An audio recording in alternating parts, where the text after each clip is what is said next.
मैं मानव सेवा समिति शिवपुरी गोपी संकीर्तन मंडल जो हमारी संस्थाएं हैं अपनी तरफ से, अपने प्रधान जी की तरफ से और संस्था के हर सदस्य की तरफ से जन्माष्टमी की आपको बहुत बहुत बधाई। मानव सेवा समिति द्वारा शिवपुरी असंध रोड पुल के नीचे श्री कृष्ण जन्माष्टमी का त्योहार बड़ी धूमधाम से मनाया गया। श्री कृष्ण जी का जन्म भादो माह की अष्टम तिथि कृष्ण पक्ष में हुआ और इस दिन श्री कृष्ण जी का जन्म पूरे हिंदुस्तान में बड़ी धूमधाम से मनाया जाता है। एक और जहां शिवपुरी मंदिर में श्री कृष्ण अवतार के विभिन्न रूपों को दर्शाया गया, वहीं जैन परिवार द्वारा इस अवसर पर श्री कृष्ण के लिए 56 भोग के प्रसाद का आयोजन भी किया गया।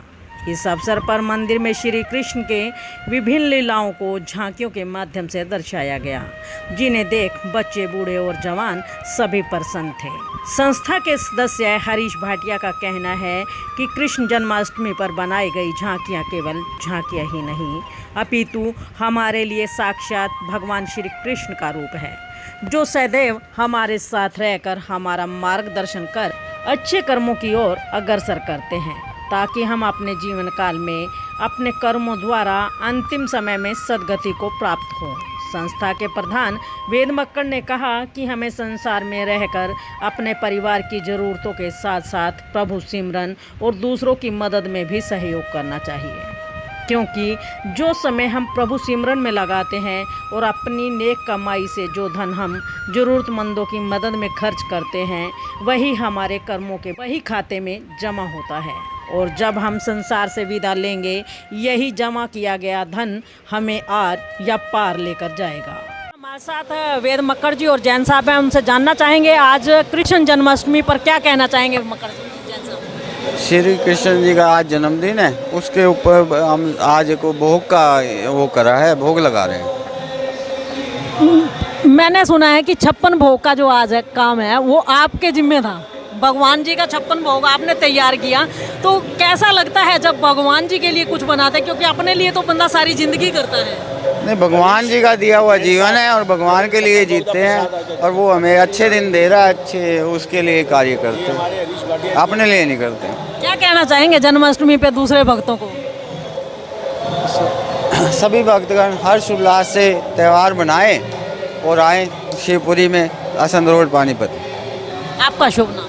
आनंद कुमार जैन। तो देखिए आनंद कुमार जैन जी, देखिए जैसा कि आप देख रहे हैं कि स्वभाव से काफ़ी सरल हैं और उनका कहना है कि भगवान के दिए हुए में से ही हम, भगवान को देने लायक कुछ नहीं है। भगवान कहते हैं ना कि बच्चे को जब माँ बाप कुछ देते हैं और बच्चा जरा सी चीज़ अगर माँ बाप के मुंह में डालता है तो माँ बाप बड़े खुश होते हैं। वही कहना इनका है कि भगवान ने हमें इतना कुछ दिया है, अगर उन्हीं के दिए हुए में से कुछ भगवान को देते हैं तो भगवान की कृपा सदा बनी रहती है। तो आइए हमारे साथ भाटिया जी फिर एक बार जुड़ चुके हैं, उनसे जानना चाहेंगे। भाटिया जी क्या कहेंगे आज जन्माष्टमी?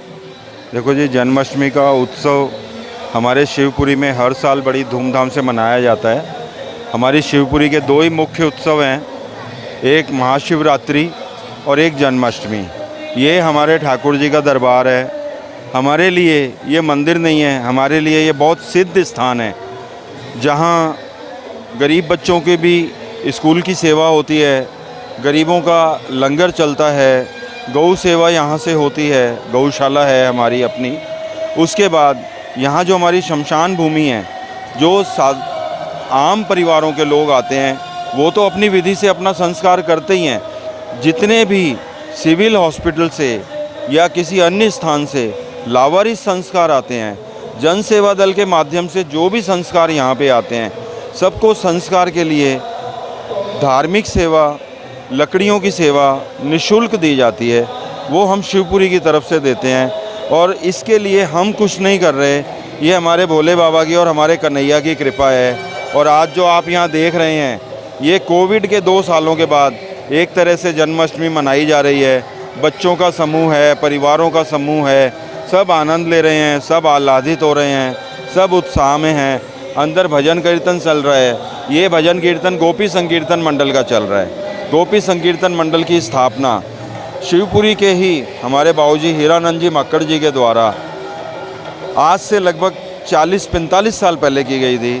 पिछले 40 सालों से इस स्थान पर कोविड के समय को छोड़ के कोई रविवार ऐसा नहीं जाता कि जिस दिन यहाँ संकीर्तन ना होता हो। एक ही इच्छा है और एक ही आपके माध्यम से मैं सबको कहना चाहूँगा कि हमारे जो आध्यात्मिक संस्कार हैं, जो धार्मिक संस्कार हैं, जो हमारे शास्त्र हैं, हम लोग अपने बच्चों को भी वही संस्कार दें, बच्चों को उनके बारे में समझाएं और बच्चे हमारे धार्मिक पद्धति का अनुसरण करें।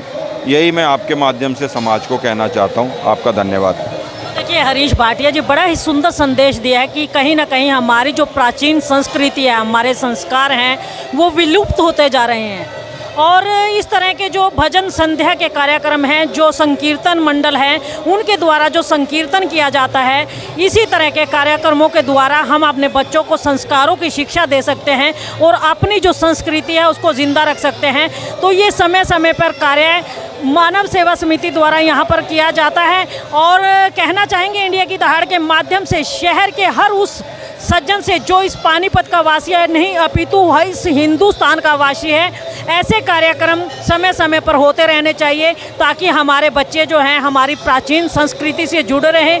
क्योंकि अगर हमारी प्राचीन संस्कृति इसी तरह से ज़िंदा रहेगी तो हिंदुस्तान है अपने उच्चतम शिखर पर पहुंच पाएगा। तो आइए, हमारे साथ वेद मक्कड़ जी भी हैं, प्रधान हैं संस्था के, उनसे जानना चाहेंगे। वेद जी, क्या कहना चाहेंगे आज? मेरा आज यही संदेश है कि आप सब लोग आएं और इन धार्मिक कार्यों में जुड़ें। मेरा आप सबको जन्माष्टमी पर बहुत बहुत बधाई हो। आपके परिवारों में सब में आनंद बना रहे। आपको सबको जन्माष्टमी की बहुत बहुत बधाई। मक्कड़ साहब, एक छोटा सा सवाल है। कहते हैं कि उद्योगपति के पास समय नहीं होता है, लेकिन मैं देख रही हूँ कि सारे के सारे उद्योगपति हैं। समय आप सुबेरे देखो तो भी यहीं होते हो, शाम को भी यहीं होते हो, कैसे निकाल लेते हैं? दिनचर्या के अंदर आपको कर्म तो करना चाहिए, पर कर्म करते करते इन कार्यों के लिए समय जरूर निकालना चाहिए। अगर आज हम कहते हैं कि हमारे पास समय नहीं है तो भगवान जी अपने आप समय निकलवा देंगे। इसलिए हमारी इच्छा यही रहती है कि पहले ये वाला कर्म करो, अपने कर्म बाद में करो। मतलब कहीं ना कहीं ये कर्म अपने लिए करते हैं, अपने लिए करते हैं। एक बड़ी पुरानी कहावत है जी कि जहाँ चाहा वहाँ रहा, और ठाकुर जी के लिए हमारे ब्रिज में बोला जाता है। बरसों से संतों ने, रसिकों ने ये बात कही है कि हमारे ठाकुर जी कहते क्या हैं, हमारा कन्हैया कहता क्या है, जो तू आवे एक पग, मैं आऊँ पग 60, जो तू लाठी काठ की, मैं लोहे की लाठ। कि अगर तू एक कदम मेरे पास चल के आता है, मैं 60 कदम तेरे साथ चलने को तैयार हूँ। अगर तेरे हाथ में लकड़ी की भी लाठी है तो लोहे की लाठी मैं बन के खड़ा हूँ तेरे साथ। तो ये तो देखो जी, ऐसा है। आपने बोला उद्योगपति, यहाँ कोई उद्योगपति नहीं है जी। और अगर उद्योगपति की आप बात करते हो तो जिसने हमें व्यापारी बनाया, अगर उसके लिए भी हमने टाइम नहीं निकाला तो क्या किया हमने जी। देखिए, बड़ी सुंदर बात कही है कि जिसने हमें व्यापारी बनाया, उस बड़े शहंशाह, बड़े उद्योगपति, बड़े समाज सेवी, कहते हैं सबसे बड़ा समाज सेवी जो है वो जगत का पालनहार है, जिसने पूरे समाज को बनाया, पूरे विश्व को बनाया। अगर उसके लिए हमारे पास समय नहीं है तो फिर हम कभी अपने लिए भी कुछ नहीं कर पाएंगे। क्योंकि कहते हैं कि जो पैसा, धन, माया और धन कहते बड़े बड़े कोठी, बंगले, कारें जो हम लोग खड़ी करते हैं, वो तो हम अपने भौतिक सुखों के लिए करते हैं, अपने परिवार के लिए करते हैं, अपने सगे संबंधियों के लिए करते हैं, क्योंकि जब हम जाएंगे तो उनको यहीं छोड़ करके जाना है। लेकिन जो व्यक्ति धर्म कर्म में अपना ध्यान रखता है और धर्म के कार्यों में अपना सहयोग देता है, वही एक संपत्ति है जो हमारे खाते में जुड़ती है। और वो बही खाता यहाँ नहीं खुलता है, वो बही खाता खुलता है ऊपर वाले के दरबार में। ठाकुर जी के दरबार में जब बही खाता खुलता है तो उसमें ये लगाया जाता है कि कितना धन हमने अपने कुटुंब संबंधियों के लिए जोड़ा है और कितना धन अपने लिए जोड़ा है, उसका जमा घाटा करने के बाद ही वहाँ पर हमें उसी अनुसार अपने कर्मों का फल मिलता है। तो हर व्यक्ति से यही कहना चाहेंगे इंडिया की दहाड़ के माध्यम से कि परिवार के लिए, कुटुंब के लिए, रिश्तेदारों के लिए, समाज के लिए सब कुछ करते हो, कुछ धन ऐसा भी अर्जित कर लो ताकि आपका जो सफ़र है आपको पैदल तय ना करना पड़े। क्योंकि अगर धन आपके पास राम नाम का धन एकत्रित होगा तो भगवान प्रभु श्री राम या श्री कृष्ण, जिसे भी आप मानते हैं, जिस भी नाम से जानते हैं, क्योंकि नाम अलग जरूर हैं लेकिन प्रभु वो एक है। वो खुद आपका हाथ पकड़ करके आपको कब भवसागर से पार कर देगा आपको पता भी नहीं लगेगा। तो ये राम नाम का धन जो है जरूर संचय करें, जरूर एकत्रित करें, यही आपके काम आएगा। इसी कड़ी में बहन जी, जी इसी कड़ी में अभी आपने एक बात बोली कि समाज में ऐसे आयोजन होते रहने चाहिए जिससे हमारे बच्चों को हमारी सभ्यता, हमारी संस्कृति का ज्ञान हो। बच्चे परिवार के साथ आएँ, आध्यात्म को दर्शन करें, आध्यात्म को अपने जीवन में अपनाएं। ये बहुत बड़ा एक सकारात्मक पहलू है हमारे समाज में और हमारे परिवारों में सुधार करने का। प्रेम प्यार हर काम का मूल में एक कारण है। बच्चे आध्यात्म से जुड़ेंगे, बच्चे भगवान जी से जुड़ेंगे, संस्कारों से जुड़ेंगे, परिवार में भी प्रेम प्यार रहेगा। और आपने अभी कहा कि ऐसे आयोजन होते रहने चाहिए, तो मैं आपके माध्यम से, आपके चैनल के माध्यम से समाज को आज सूचित भी कर रहा हूँ और हमारे भैया वेद मक्कड़ जी की तरफ से मैं आपको और समाज को आमंत्रित करता हूँ। इसी कड़ी में आज हमारे यहाँ जन्माष्टमी उत्सव है। अगले हफ्ते 24 तारीख को, 24 अगस्त को हम इसी लाडले कन्हैया का, हम और परिवार में जब बच्चे होते हैं हम छठी मनाते हैं। इसी ठाकुर की हम छठी भी इसी प्रांगण में मनाएंगे। और उस छठी में विश्व विख्यात रसिक, ठाकुर जी के प्रेमी, ठाकुर जी के कृपा पात्र, आप भी सब जानते होंगे, श्री विनोद अग्रवाल जी, जिन्होंने संकीर्तन की अलग जगाई है समाज में, उनके पुत्र, उनके बेटे श्री जतिन अग्रवाल जी 24 अगस्त को इसी प्रांगण में आ रहे हैं और फिर हम ठाकुर जी से लाड लड़ाएंगे। मैं आपको भी और आपके समाज को भी और पूरे साथियों को आमंत्रित करता हूँ, आप आएँ और आनंद लें यहाँ पे आके। देखिए, बड़ा ही सुंदर संदेश दिया है हरीश भाटिया जी ने। उन्होंने कहा है कि आज तो लाडले का जन्मदिन है। जी हाँ, इस दिन तो भगवान श्री कृष्ण ने जन्म लिया था और कहते हैं कि बच्चे की छठी का दिन वो दिन होता है जब पूरी रात बच्चे को गोद में लेकर बैठा जाता है। और ये कहा जाता है कि छठी के दिन विधाता आती है और विधि का लेख जो होता है, बच्चे के जन्म में जो कुछ घटित होता है वो सब का सब उसके खाते में लिख करके जाते हैं कि ये बच्चा आने वाले समय में क्या कर्म करने वाला है, इसके जो जीवन शैली होगी वो किस तरह कैसे होगी, किस तरह वो अपना जीवन यापन करेगा, सुख में करेगा, दुख में करेगा, या फिर उसके कर्म ऐसे होंगे कि वो अपने साथ साथ अपने माँ बाप के साथ साथ अपने पूरे संसार को उतार देगा। इस तरह विधि का विधान जो है छठी वाले दिन लिखा जाता है।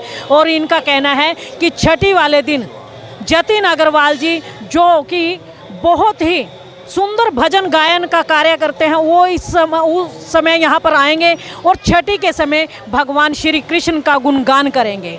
तो बने रहिए इंडिया की धार के साथ। जिस तरह से आज आपको जन्माष्टमी के दर्शन करवाए हैं, छठी वाले दिन आपको भगवान श्री कृष्ण की छठी का नज़ारा भी दिखाएंगे, ताकि वो छठा आपके जीवन में बिखरे और आपके जीवन को गुलजार कर दें। इंडिया की धार के लिए रमा देवी, पानीपत।